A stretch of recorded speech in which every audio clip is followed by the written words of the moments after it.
yang telah dinyanyikan oleh kor jemaat, nyanyikan dengan gembira syair lagu yang indah. Lupakan semua kesusahanmu, segala perkara dapat kutanggung di dalam Dia yang memberi kekuatan kepadaku. Itu adalah lagu pujian yang ketika saya hubungkan dengan khotbah pada siang hari ini sangat mengkonek, sangat memiliki hubungan yang erat. Saudara-saudaraku yang diberkati Tuhan, di akhir-akhir ini ada banyak umat-umat Tuhan yang sementara bergumul.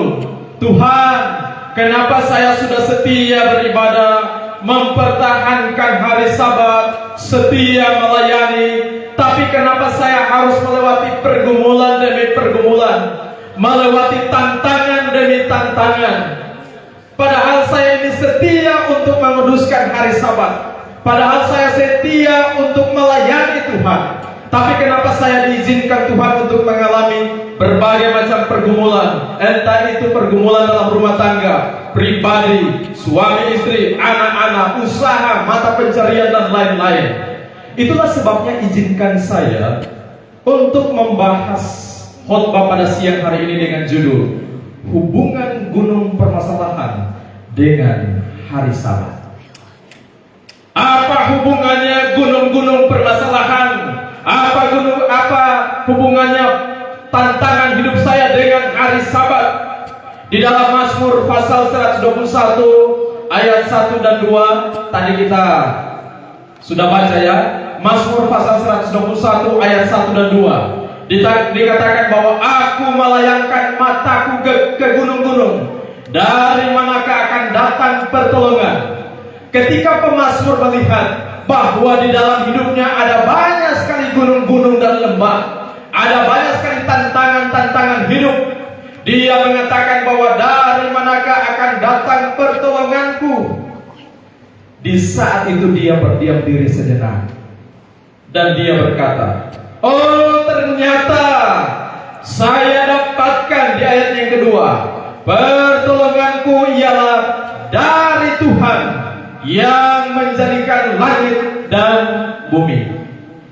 Saudara-saudaraku yang berkati Tuhan, menariknya ketika pemazmur mengatakan bahwa pertolongannya terdapat kepada Tuhan yang menjadikan langit dan bumi, maka kata langit dan bumi ini merujuk kepada Keluaran pasal 20 ayatnya yang ke-11. Keluaran pasal 20 ayat 11, dia berkata, sebab 6 hari lamanya Tuhan menjadikan langit dan bumi, laut dan semua isinya, dan ia berhenti pada hari ke-7. Itulah sebabnya Tuhan memberkati hari Sabat dan menguduskannya. Pemazmur membawa pikiran kita saat kita mengalami goncangan, saat kita mengalami berbagai macam badai hidup. Pemazmur mengajak kita untuk melihat kembali kepada Allah yang menjadikan langit dan bumi, dan itu merujuk kepada hari Sabat. Luar biasa. Pemazmur membawa pandangan kita kepada Tuhan yang menjadikan langit dan bumi, dan poin yang dia ingin tekankan di situ adalah hari Sabat. Makanya judul khotbah kita adalah hubungan antara gunung-gunung permasalahan dengan hari Sabat. Saudaraku, dalam Ibrani pasal 4 ayatnya yang ke-9, dia berkata begini, jadi masih tersedia suatu hari perhentian, hari ke-7 bagi umat Allah. Tidak salah pemazmur ketika dia menghadapi gunung-gunung permasalahan. Dia berkata bahwa pertolongannya ialah datang dari Tuhan yang menjadikan langit dan bumi, dan itu merujuk kepada hari Sabat.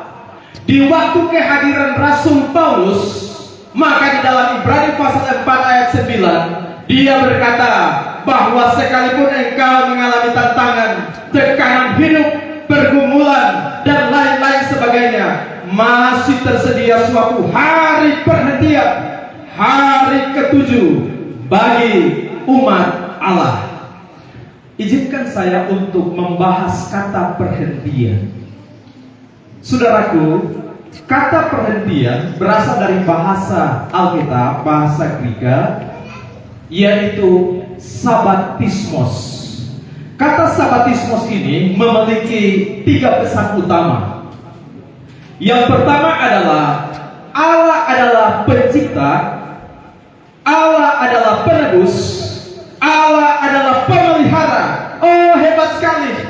Ternyata Rasul Paulus menyimpulkan apa yang disampaikan oleh Raja Daud, bahwa benar saya juga dapatkan, saya juga alami dengan apa yang engkau alami.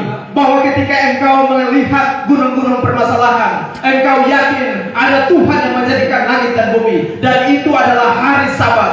Dan ternyata sampai saat ini, sekalipun kita di dalam pergumulan, Rasul Paulus katakan bahwa masih tersedia suatu hari perhentian. Makanya ketika tiba hari Sabat, maka perhentian itu, kata perhentian atau sabatismos itu menyatakan kepada kita bahwa ingat, Allah adalah pencipta kita. Umat-umat Tuhan sementara ini mengalami krisis penyembahan. Jangan lupa untuk menyembah Allah yang benar pada hari Sabat. Ingat, Allah itu adalah penebus. Umat-umat Tuhan sementara ini bergumul dengan dosa, bergumul dengan kepentingan, bergumul dengan hal-hal duniawi yang sulit untuk dilepaskan. Ingat, Allah adalah penebus. Umat-umat Tuhan sementara ini bergumul dengan pekerjaan, usaha yang mungkin mengalami kendala. Ingat, Tuhan adalah pemelihara. Amin, saudara. Amin. Jadi di dalam Markus pasal 2 ayat 27 dan 28, makanya Yesus berkata, hari Sabat diadakan untuk manusia dan bukan manusia untuk hari Sabat. Jadi anak manusia adalah juga Tuhan atas hari Sabat. Di dalam Indonesia terjemahan lama, dalam terjemahan lama dikatakan bahwa anak manusia adalah Tuhan atas hari Sabat. Jadi saudara-saudaraku, hari Sabat itu bukan sekedar hari. Hari Sabat itu adalah pribadi, oknumnya Yesus. Makanya ketika engkau menyembah pada hari Sabat, bukan sekedar hari, tetapi Dia adalah Tuhan atas hari Sabat, yang telah memberikan hari Sabat itu kepadamu, supaya engkau ingat bahwa Dia adalah pencipta, supaya ketika engkau bergumul dengan dosa, engkau ingat bahwa Dia adalah penebus. Ketika engkau khawatir dengan masalah setiap hari, ingat Dia adalah pemelihara kita. Jadi pada akhirnya Mazmur benar ketika dia melayangkan pandangannya ke gunung-gunung permasalahan. Dia dapatkan ada sabatismos, ada perhentian, ada penebus, ada pencipta, ada penebus, dan ada pemelihara. Ketika engkau diterpa dengan badai hidup, ketika engkau diterpa dengan berbagai macam permasalahan tantangan hidup, ingat hari Sabat. Pak Anton, engkau kembali ada tantangan, ada pergumulan, tapi ingat hari Sabat. Sekali lagi, hari Sabat bukan sekedar hari, tapi hari Sabat itu adalah pribadinya Yesus. Karena anak manusia adalah Tuhan atas hari Sabat.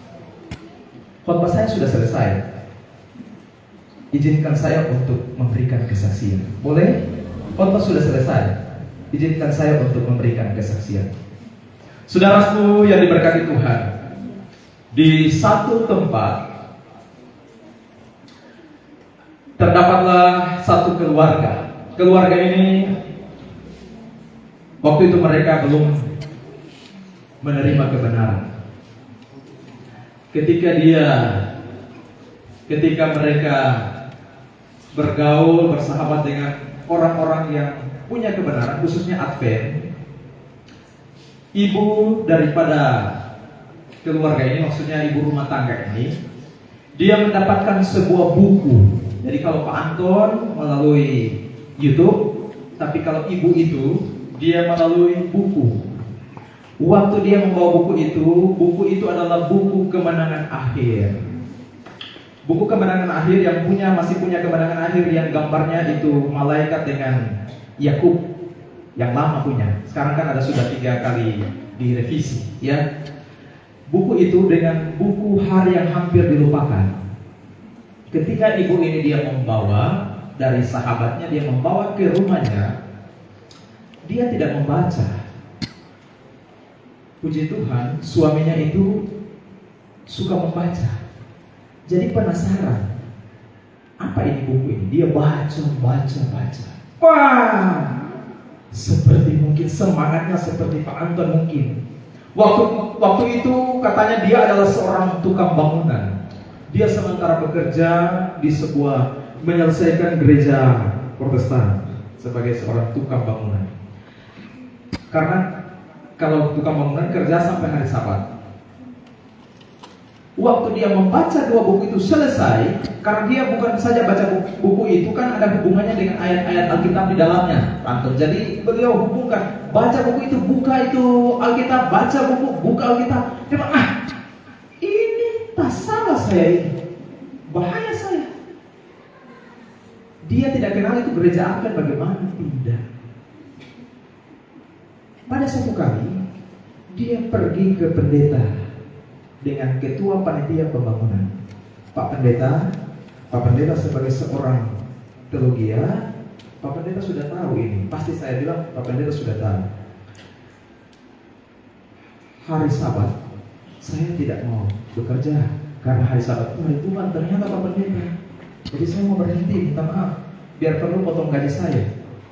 Jadi Pak ketua pembangunan minta maaf, saya izin setiap khotbah, setiap hari kerja pasti hari Sabat saya tidak ikut. Dan betul beliau praktekkan. Setiap hari Sabat Pak Anton, Bapak itu dia sendirinya baca Alkitab, menyanyi lagu Kidung Jemaat, baca Alkitab sampai sore tutup Sabat. Terheran-heranlah anak-anaknya. Orang gila ini. Masa itu yang lain mayoritas ibadah hari Minggu pun ini tiba-tiba hari Sabat. Singkat cerita saudara, 2004 ada satu saat di mana tahun 2004 dia mengumpulkan istri bersama dengan anak-anaknya. Mulai sekarang anak-anak jangan sekolah hari Sabat. Kamu ibu jangan lagi aktivitas di hari Sabat. Karena hari Sabat itu hari Sabat Tuhan, hari ibadahnya Tuhan. Orang harus kuduskan hari Sabat. Dari situlah mereka mendapatkan tantangan yang luar biasa. Oh, memang hujatan luar biasa datang. Hanya karena ini bapak ini adalah salah satu tuan tanah di kampung itu, desa itu, jadi mereka segani. Jadi kurang pukul yang belum, tapi kata-kata cemoohan, kata-kata ancaman sudah ada semua. Bahkan ludah di depan, ya sudah, saudara. Dan mereka katakan bahwa ketika salah satu anggota mereka meninggal, siapa yang pemakaman? Kalau Anton di posisi begitu, kalau anggota meninggal, siapa yang pemakaman? Ini cuma dalam satu keluarga. Dan saudara, ternyata Tuhan itu hebat. Tuhan izinkan perkataan mereka terjadi. Anak daripada keluarga itu meninggal. Singkat cerita itu saya sudah ringkas ceritanya, tetapi waktu meninggal itu saudara, itu anak mereka itu sudah meninggal dalam kebenaran, sudah Advent. Mereka artinya mereka sudah menerima kebenaran. Singkat cerita sudah baptis. Tapi Tuhan mengizinkan keluarga ini mengalami duka cita. Pendeta waktu itu, saudaraku, pendeta waktu itu tinggal di pulau sebelah. Mereka di pulau sebelah. Kalau jarak antara pulau itu 8 jam dan harus kapal yang ke sana. Kapal itu pun sebulan sekali. Jadi otomatis tidak ada yang memakamkan itu. Dan saudara-saudaraku, waktu duka cita mulai terjadi, ibu itu sudah menangis. Oh, kenapa Tuhan izinkan hal ini demikian? Orang-orang sudah berdatangan, bantu. Mereka lihat di kaca rumah itu, siapa yang akan pimpin ini pemakaman? Siapa yang pimpin?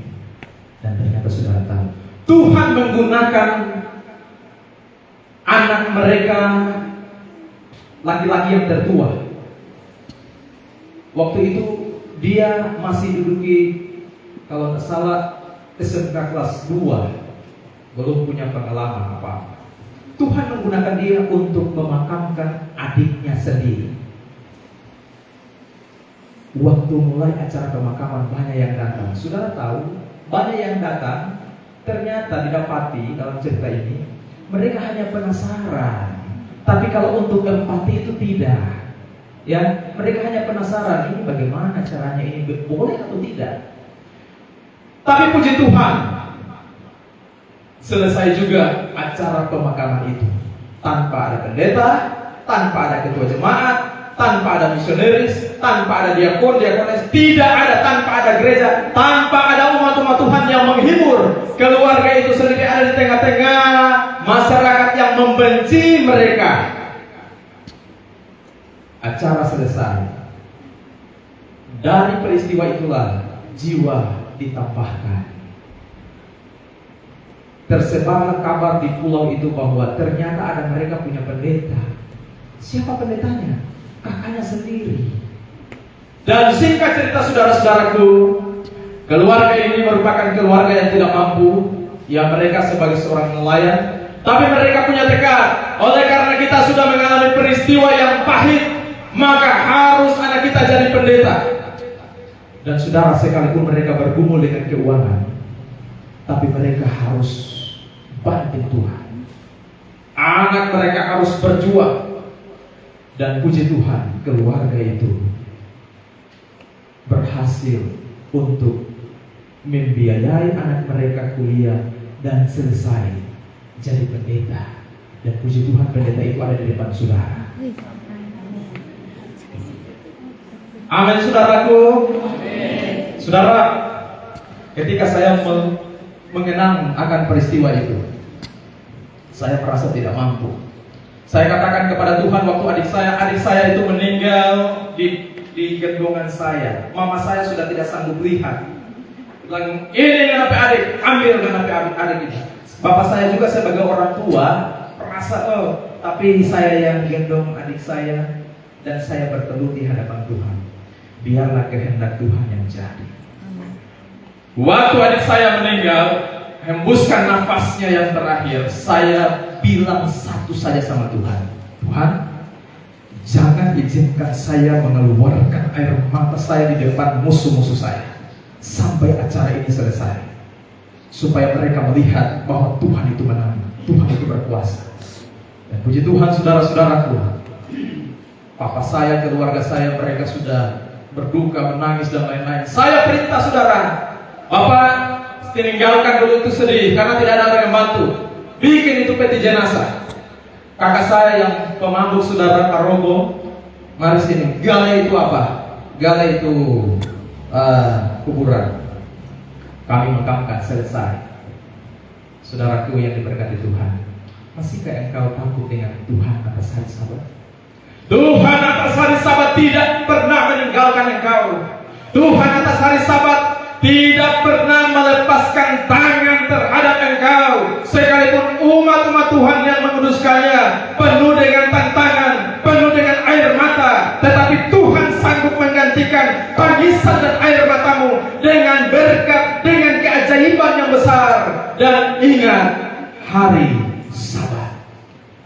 Tuhan memberkati kita adalah doa dan harapan saya. Amin.